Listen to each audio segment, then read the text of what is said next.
Chapter 9. Morgan. Thank you, Morgan said softly. You have freed me from the magician's spell. Jack just stared at her. You were Peanut? Annie said. Morgan nodded and smiled.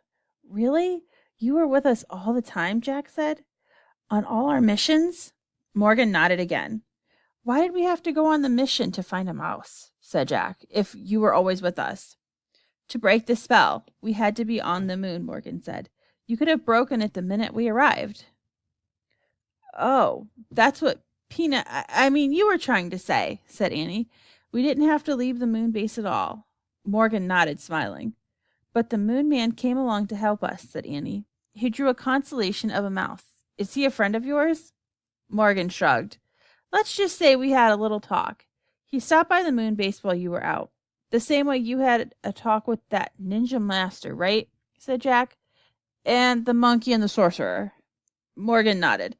I always squeak to the ones who helped you. But how did they understand a mouse? Said Jack.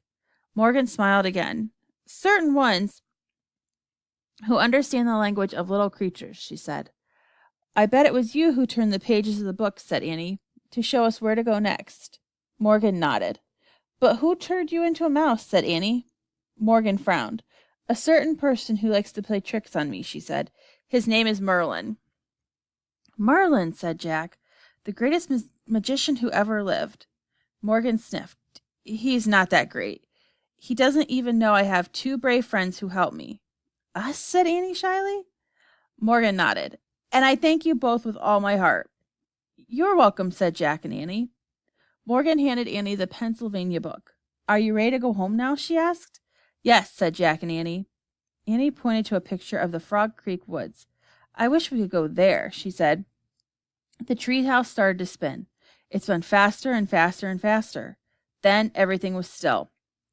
Absolutely still, but only for a moment.